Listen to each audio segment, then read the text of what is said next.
ఓం నమ శివాయ నమ. ప్రజలందరికీ నమస్కారము. 2025 జూలై మాసం. ఈ జూలై మాసమున ధనుసు రాశి ఫలితాలు. ఈ ధనుసు రాశిలో ఉండవలసిన వాళ్ళందరికీ అదృష్ట యోగం, ధనప్రాప్తి యోగం, లక్ష్మీ యోగం ఎలా ఉంది, ఎలా నడుస్తుంది, ఎలా పోతుందనేది ఇప్పుడు మనం చెప్పబోతున్నాం. మరి ఇలా జాతక యోగంలో చూసుకుంటే మెయిన్గా ఆస్తుల్లో కొన్ని గొడవలు, సమస్యలు, కొంత ఎదురయ్యే మార్గాలు కొన్ని కనబడుతున్నాయి. మరి ఆస్తులలో కొంత సమస్య అనేది మీ మీద కొంచెం కనబడుతుంది కాబట్టి కొన్ని జాగ్రత్తలు మీరు తీసుకోవాలి. మరి తల్లిదండ్రుల్ని ఆరోగ్యము చాలా వరకు జాగ్రత్తగా చూసుకోవాలి. మరి విద్యా రంగంలో ఏకాగ్రత అంటే విద్యలో వచ్చేసి చాలా ఓపిక, దాని గురించి ఆలోచన చేయటం, చదువు గురించి విద్య గురించి చాలా కష్టపడటం, ఇలాంటివి మీకు చేసినట్టుగైతే మీకు చదువు విశేషాల్లో కొంచెం ఇబ్బందికరమైన సమస్య అనేది ఒకటి రాబోతుంది. మరి బంధువులతో చాలా జాగ్రత్తగా ఉండాలి. మరి బంధువుల వలన లేనిపోయిన సమస్యలు, లేనిపోయిన చిక్కులు, లేనిపోయిన కొన్ని సమస్యలు ఎదురయ్యే మార్గాలు కూడా కొన్ని కనబడుతున్నాయి. మరి మీ బంధువులు మీ దగ్గరే ఉంటూ మీకు వెనక గోయలు తోముతుంటారు కాబట్టి మిమ్మల్ని లేనిపోయిన దాంట్లో కూడా ఇరికిస్తుంటారు. కాబట్టి దాంట్లో చాలా వరకు జాగ్రత్త పడాలి. ఆ జాగ్రత్త పడకోకుండా ఉండేటికైతే చాలా వరకు ఇబ్బందులు అయ్యే మార్గాలు అనేది మీకు కనబడుతున్నాయి. మరి ఆరోగ్య సమస్యలో చూసుకుంటే చాలా వరకు విజయంగా కనబడుతుంది. మరి ఉద్యోగ ప్రయత్నాలు అనేది ఈ నెల 17వ తారీఖు నుంచి మంచి అదృష్ట యోగం అనేది ఉద్యోగ గడియలు అనేది రాబోతున్నాయి. మరి శుభ కార్యక్రమాలు మంచిగా జయప్రదంగా అయ్యే మార్గాలు కనబడుతున్నాయి. ప్రేమ విషయంలో కూడా అంతా విజయంగా కనబడుతుంది. చేయాల్సిన వ్యాపారస్తులకి మీరు ఆ వ్యాపారం చేసే ముందు కొన్ని జాగ్రత్తలు కొన్ని తీసుకోవాలి. మరి ఆ జాగ్రత్తలు మీరు పాటించకుండా ఏ వ్యాపారం అంటే ఆ వ్యాపారం, ఏ బిజినెస్ అంటే ఆ బిజినెస్ మీరు పెట్టుకున్నారనుకోండి, చాలా వరకు అధోగతి పాలయ్యే మార్గాలు కూడా కొన్ని కనబడుతున్నాయి. దాంట్లో కూడా చాలా వరకు జాగ్రత్త పడాలి. మరి అధిక ఖర్చులు మీరు తగ్గించుకోవాలి. మరి ఏ పనైనా కానీ తొందరపాటు అనేది ఉండకూడదు, నిదానమే ప్రధానము.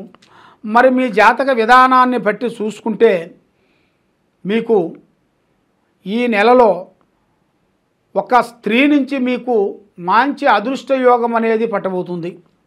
ఆ స్త్రీ మీకు ఎంటర్ అయిన కాడి నుంచి మీ జీవితంలో ఏమేమి కోల్పోయావో అవన్నీ మీ చేతికి వస్తాయి. ఏ వస్తువులు కొన్ని పోయాయో మళ్ళీ అవి మీకు దక్కుతాయి.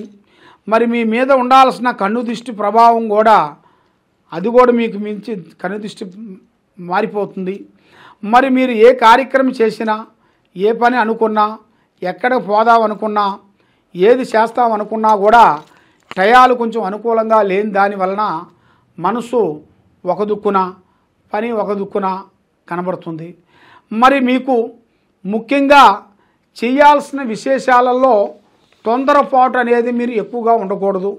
తొందరపాటు వలన కొన్ని సమస్యలు, కొన్ని లేనిపోయిన విధానాలు కొన్ని కనబడుతున్నాయి. మరి అదృష్ట యోగం, ధనప్రాప్తి యోగం, మరి కొత్త కొత్త బిజినెస్సులు, కొత్త కొత్త కార్యక్రమాలు, వాహనములలో మీకు మంచిగా వరకు బాగా కలిసి వస్తుంది. వెహికల్ దాంట్లో కూడా చాలా వరకు ఇనుము సంబంధించిన ఏదైనా కానీ, ఇనుము సంబంధించిన ఐటమ్స్లు ఏదైనా కానీ మీకు బాగా వర్తిస్తుంది. తర్వాత మీకు ఫుడ్డులో కూడా చాలా వరకు విజయంగా కనబడుతుంది.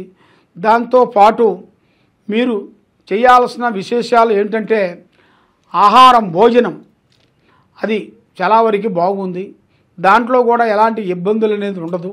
కాబట్టి మీరు ఏ కార్యక్రమం చేస్తామని అనుకుంటున్నారో, మరి కొన్ని కోర్టు సమస్యల్లో కొంత సతమతమైపోయి మరి మీ శత్రువులే మిమ్మల్ని ఇబ్బంది పాలు చేసి మానసికంగా అయ్యే మార్గాలు కూడా కొన్ని కనబడుతున్నాయి. కాబట్టి మీ శత్రువులతోనూ కూడా చాలా వరకు జాగ్రత్తగా ఉండాలి. మీరు ఏ పని చేసినా కూడా తొందరపాటు వలన మీకు లేనిపోయిన సమస్యలు కొన్ని ఎదురయ్యే మార్గాలు కూడా మీ జాతక యోగంలో కొన్ని కనబడుతుంది. మరి మీరు ఏ కార్యక్రమైనా కానీ ఎక్కడ పోయినా కానీ పెద్దవాళ్ళని గౌరవించండి. అమ్మా నాన్న ఆశీర్వాదం తీసుకోవాలి. వృద్ధుల్ని ప్రేమించాలి. మరి ఈ నెలలో మీకు పై అధికారుల నుంచి పెద్ద పెద్ద కార్యక్రమాలు, పెద్ద పెద్ద పనులు, మీరు చేసే పనులలో కూడా కొంత మార్పులు కొన్ని రాబోతున్నాయి. ఆ మార్పుల వలన మరి మీరు అనుకున్న పనులు, చేసే కార్యక్రమాలు మీకు 100% మీకు కరెక్ట్గా సక్సెస్ అయ్యే మార్గాలు కూడా కొన్ని కనబడుతున్నాయి. మరి మీకు చేయాల్సింది శివారాధన చేయాలి. శివ ఆరాధన అంటే శివుడు ఆరాధన మీరు చేయాలంటే శివుడి ఆజ్ఞ లేనిది సేమైనా కుట్టదంటారు.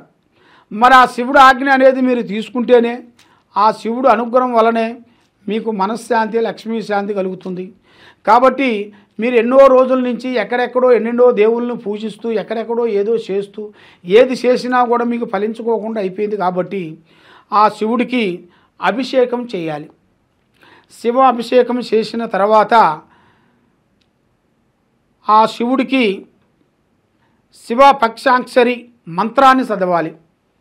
ఆ శివ పంచాక్షరి మంత్రాన్ని మీరు జపించుకుంటే మీ ఆరోగ్యము, మీ కుటుంబము, మీ పిల్లలకి చదువు, మీ పెద్దవాళ్ళ ఆరోగ్యము మీకు అన్ని విధానాలుగా కలిసి వస్తుంది.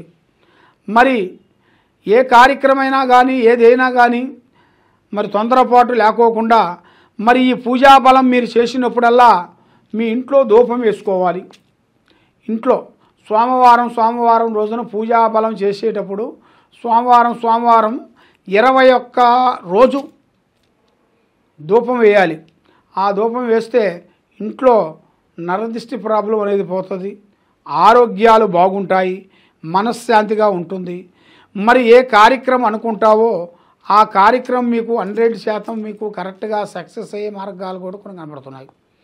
కాబట్టి మరి మీరు ఎక్కడెక్కడో జ్యోతిష్యం చెప్పించుకొని నిరాశ చెంది ఉన్నారు. కాబట్టి తప్పకుండా మా నెంబర్కి ఒకసారి సంప్రదించినట్టుగైతే మీ జాతకం ఎలా ఉందా అనేది మేము చూసి మీ కుటుంబం బట్టి మీ సమస్యని బట్టి ఏమేమి జరుగుతుంది, ఏమేమి జరగబోతుందో అనేది మీ గురించి మొత్తం చూసి అమ్మవారి విషయాలన్నీ మీకు చూసి చెప్పగలుగుతాం.